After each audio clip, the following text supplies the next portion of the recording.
Kompas Petang kami lanjutkan bersama saya Cindy Permadi. Saudara, hari ini polisi memeriksa 3 rekan Peggy. Ketiga rekan Peggy sore ini sudah tiba di Mapolda, Jawa Barat. 3 saksi itu adalah Suharsono alias Bondol, rekan kerja Peggy, Sandi Ibnu Zalil, sepupu Peggy yang juga rekan kerja Peggy, dan Suparman, paman Peggy sekaligus rekan kerja.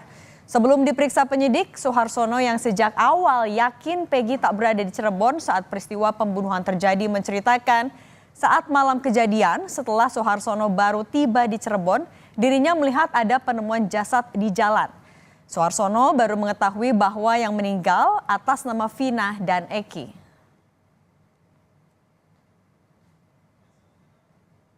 Kejadian saya tuh pulang tuh sekitar jam 11 kurang atau lebihnya lah, turun di jalan tol naik mobil Godwill, turun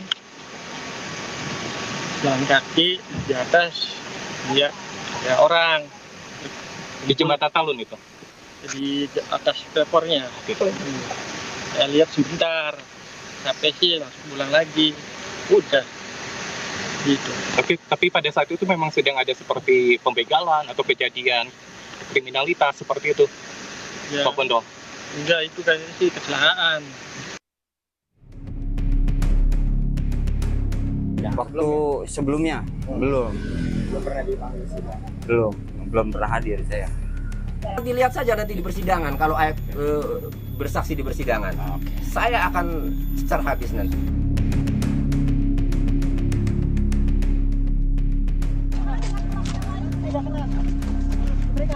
Tertangkapnya Peggy Setiawan yang disebut polisi sebagai buron satu-satunya dan terakhir justru membuat kasus pembunuhan Vina Cirebon makin rumit.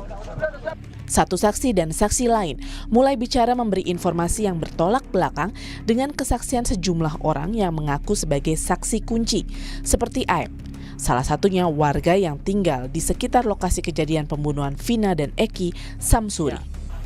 Samsuri membantah pernyataan Aep yang menyebut melihat ada warung tempat berkumpulnya anak-anak motor di depan tempat cucian mobil Aep bekerja pada tahun 2016. Sementara Aep menyebut melihat narapidana termasuk Peggy berkumpul sebelum Vina dan Eki dibunuh. Kalau sepengetahuan saya, waktu 2016 itu posisi keadaan lokasi jalan ini sepi, Mas. Nggak kayak ini sekarang ini ramai, sepi itu. Warung adanya di perapatan Man Madura itu. Kalau yang lainnya ada parewe paling jam 7, jam 8 malam udah tutup. Nah, lokasi depan bengkelnya pencucian AF itu nggak ada warung sama sekali. Nggak ada warung rokok ya? Iya, nggak. Dan nggak buka sampai malam ya?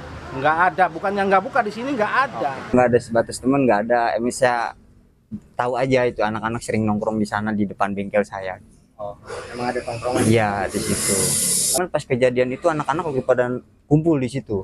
Saudara Peggy itu nggak ada ya waktu penangkapan itu. Tapi waktu pas kejadian itu ada. Kesaksian Aep yang melihat Peggy berada di lokasi kejadian juga dipertanyakan kuasa hukum teman Peggy. Kuasa hukum mempertanyakan keberadaan Aep di lokasi kejadian hingga bisa menceritakan secara detail kronologi awal mula pengejaran yang berujung pembunuhan Vina dan Eki. Dalam peristiwa itu ada mukanya Peggy. Dari mana dia memastikan? Jarak 100 meter, malam pula, kan itu. Nggak mengenal. Makanya saya khawatir, saya curiga Aep itu dimintai keterangan setelah Peggy ditangkap. Kemudian keterangannya itu dicocok-cocokkan. Saya khawatir ya. Orang ini ya saya mengenalinya, cuman saya tidak tahu namanya. Gitu. Terus motornya apakah tahu motornya? Saya sebutkan ya saya tahu motornya apa, Smash gitu saya. Smash warna pink gitu saya.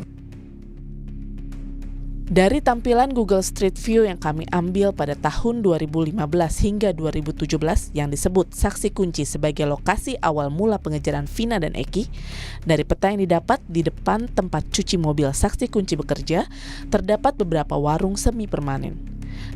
Namun sejumlah warga sekitar mempertanyakan kesaksian Aep karena suasana di sepanjang jalur ini cenderung sepi pada malam hari dan jarang digunakan sebagai tempat berkumpul pada malam hari.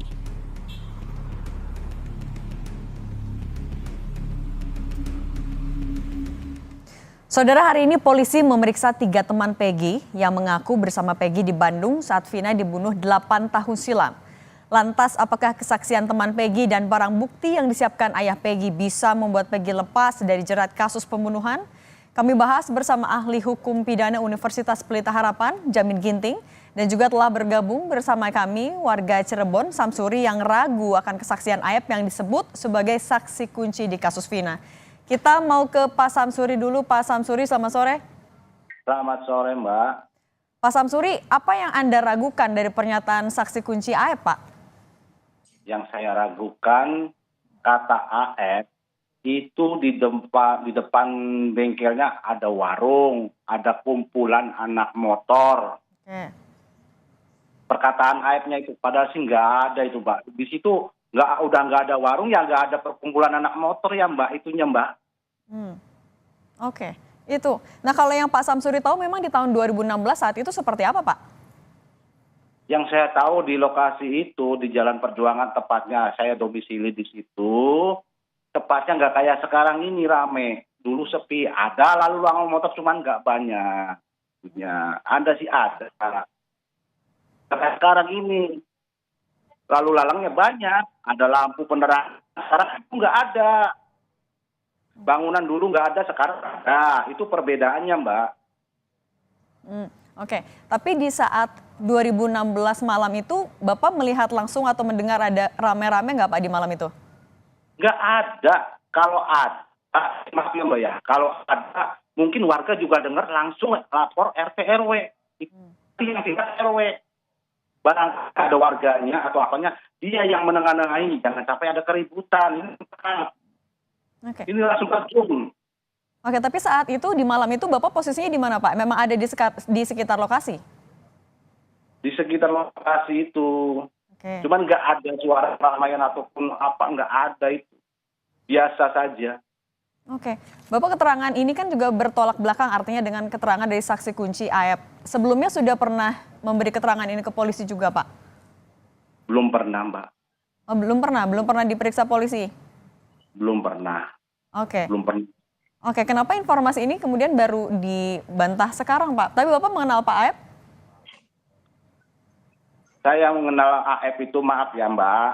Saya dulu pelanggan nyuci mobil. Oke. Tapi di situ ada seorang terpidana, ya, namanya Eko sama Hadi, itu mendatangi saya. Mendatangi saya, langsung dia ngomong, saya pengen gerebek orang. Gerebek pencucian mobil. Masalahnya apa, kata sayanya? Masalahnya dia sering bawa cewek. Oke. Tuh. Makanya dia seringkali nongkrong itu karena mantau seringkali. Nggak sekali dua kali, keseringan, jadi dia udah nggak tahan. Oke. Jadi laporan ke saya. Nah, di situ itu ada adik ipar saya 2. Ya. Ya. Oke. Si Eko sama si Ad, ya gimana, Mbak? Silakan lanjutkan, Pak. Ya, ada adik ipar saya 2 itu. Ya udah, kalau kamu bener kayak gitu omongannya, bener, Ang. Ya udah, sekarang tanggung jawab saya, nanti saya lapor ke Pak RT, Pak Pasren. Tuh, kamu bener, tapi dengan syarat di situ jangan main hakim sendiri, jangan pakai kekerasan. Oke. Saya nanti berangkat, saya laporan ke Pak Pasren. Oke. Nah, sudah itu saya langsung tindak itu, ayo berangkat ke Pak Pasren, Pak RT. Oke. Pak Samsuri, artinya oke, saat itu akan melakukan penggerebekan. Tapi Pak Samsuri, kalau selain Pak Samsuri yang juga mengetahui informasi yang bertolak belakang dengan saksi kunci Aep ini, ada lagi kah, Pak, warga? Ada, itu namanya Mas Ferry. Oke. Itu kemarin Dan itu- udah di... Dan belum ada yang memberi keterangan ke polisi ya, Pak? Oh, kalau itu saya nggak tahu. Oke. Saya nggak tahu itu. Oke.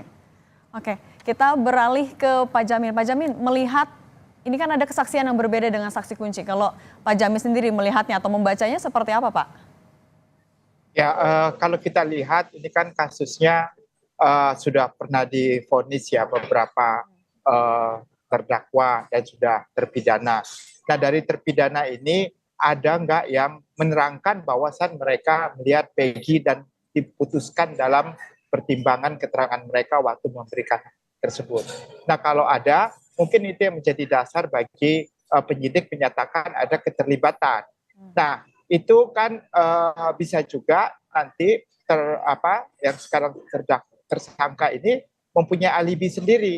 Nah, alibinya itulah yang disampaikan melalui saksi bahwasannya dia tidak berada di situ pada saat itu atau berada di situ tapi tidak ikut serta melakukan pengeroyokan tersebut atau ikut serta melakukan tindak pidana tersebut. Nah, kalau kita lihat seperti AF yang katakan tadi, saya sangat gak setuju juga itu sama pengacaranya. Karena kalau orang melihat di malam hari, dia tahu persis siapa orangnya dan apa yang dilakukan, ini justru harus tepat ya. Jangan cuma mengatakan bahwasannya saya melihat tapi saya tidak tahu selanjutnya apa yang dia lakukan.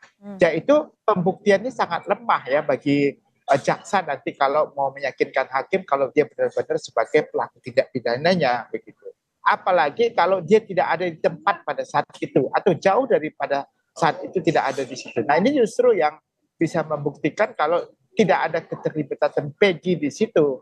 Nah, inilah yang harus diperdebatkan nanti bagi penyidik untuk bisa membuktikan kebenaran faktanya. Saya kira dengan dalam waktu yang sudah 8 tahun dan hampir 9 tahun ini, agak sulit saya kira ya untuk bisa menentukan kebenaran fakta orang-orang yang akan diperiksa sekarang. Mungkin mereka sudah lupa, bahkan TKP-nya sudah rusak, atau tempat terjadi perkaranya, rekonstruksinya juga sudah sangat sulit ya untuk bisa melibatkan PG dalam perkara ini begitu. Oke, Pak Jamin, kan tadi ada informasi juga dari Pak Samsuri yang kemudian bertolak belakang dengan saksi kunci dengan AF. Apakah kemudian keterangan dari Pak Samsuri kemudian beberapa warga lain yang bertolak belakang ini akan bisa mempengaruhi arah penyidikan ke depannya juga, Pak?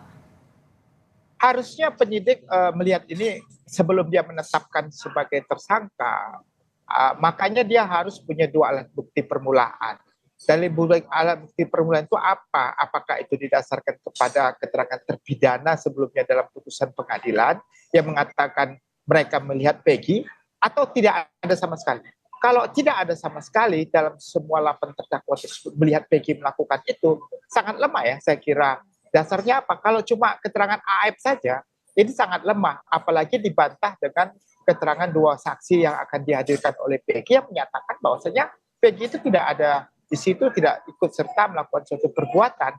Nah, ini sangat lemah ya mengikut sertakan Peggy. Jangan sampai karena kasus ini viral dengan film dan segala macam itu akhirnya dipaksakan ya, terkesan dipaksakan untuk ada orang yang harus bertanggung jawab. Saya kira nggak etis lah seperti itu ya. Harusnya benar-benar dilihat berdasarkan bukti yang sah, berdasarkan alat bukti putusan pengadilan, dan keterangan saksi memang dialah orang sebagai diduga melakukan tindak pidana begitu. Oke, Pak Jamin, kan sejauh ini juga ditunjukkan oleh polisi barang bukti terkait Peggy baru terkait misalnya kayak ijazah atau administrasi. Apakah Anda juga melihat sebenarnya ini bentuk dipaksakan oleh polisi?